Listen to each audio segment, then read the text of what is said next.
in the wake of the Doha attack, there was an interesting sort of development. Obviously, there was that summit, and the outcome was unclear. But then there was subsequent to that this announcement of a Pakistan-Saudi security pact. That's a Hmm. very kind of unprecedented and different configuration in the region. Obviously, the U.S. was considered the guarantor of Saudi and Gulf security for a very long time.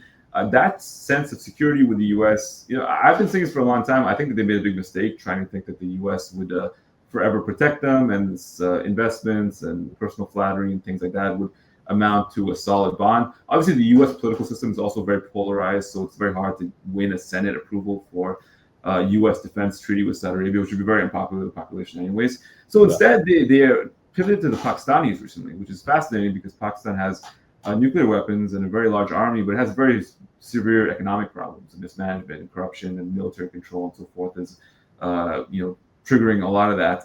But they have this agreement with the Pakistanis now, and it seems from statements from the Pakistani side and also allusions from the Saudi side that it also does potentially extend to a nuclear umbrella.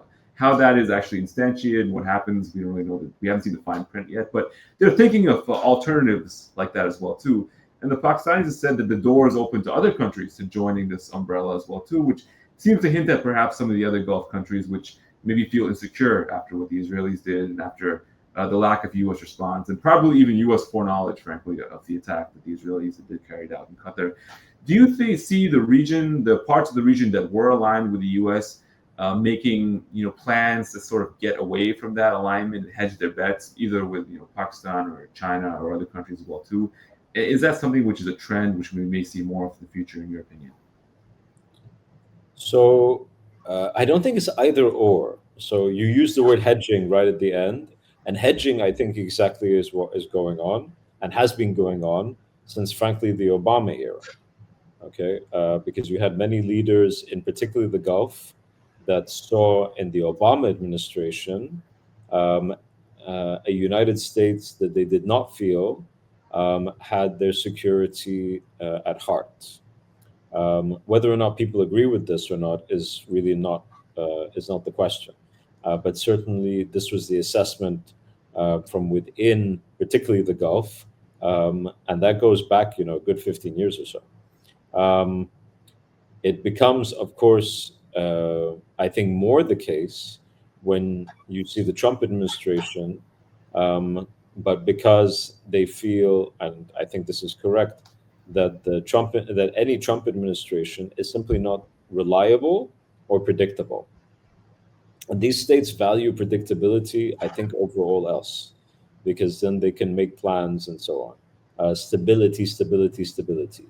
Now, I will say that um, their sense in this regard is not unique or uncommon. And you have within Europe an assessment that the United States is not the security backstop that it once was considered to be, um, and that there has to be a new regional security architecture to respond to the Russian threat, which is a real threat. And I think people are silly to deny it. What happens in between, though, i.e., from this point until they can actually take care of their own security without an American backstop, is a very sort of fudgy, blurred kind of thing, which is why I think you see images like Donald Trump hosting all of these European leaders at the White House, but he's sitting on one side of the table and they're all huddled around like a bunch of, excuse me, school children. And he's the principal. And you see, these efforts at trying to keep America engaged, um, and not being able to really form an argument that the Trump administration will see in quite the same way. So I think they understand that. And I think you see another type of expression when it comes to this, when it comes to the Gulf.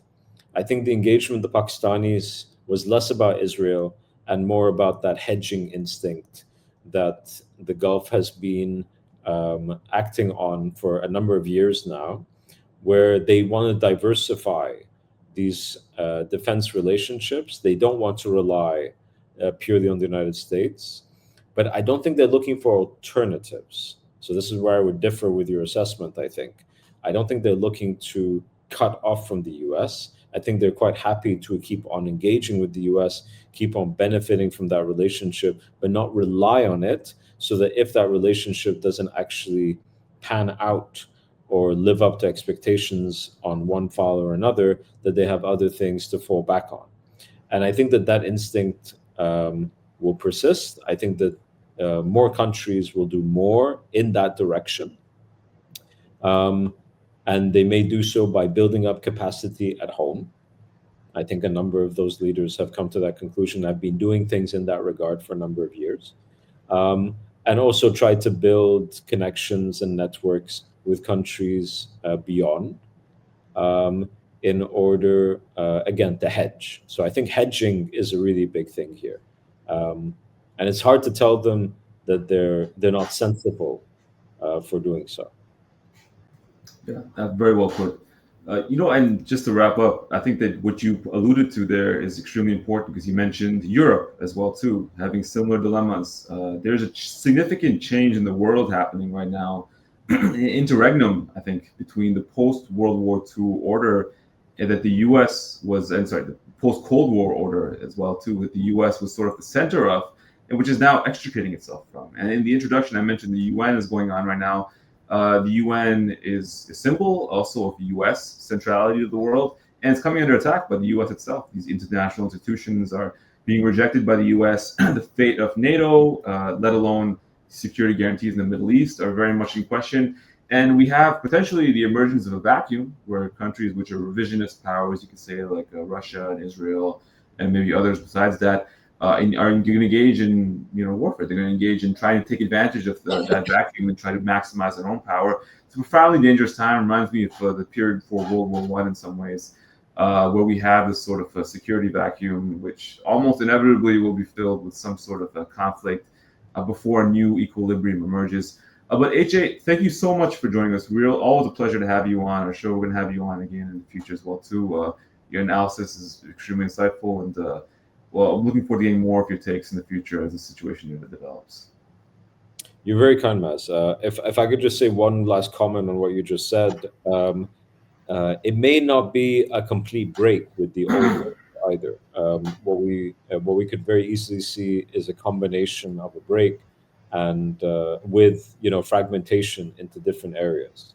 Um, but I hope people are not, how should we say, naive about this, because the costs of this change are going to be visited amongst the most vulnerable of the world's populations. The rules-based order had tremendous and has tremendous flaws to it, but we may live to see a day where we bemoan those flaws because what comes next could be even more catastrophic.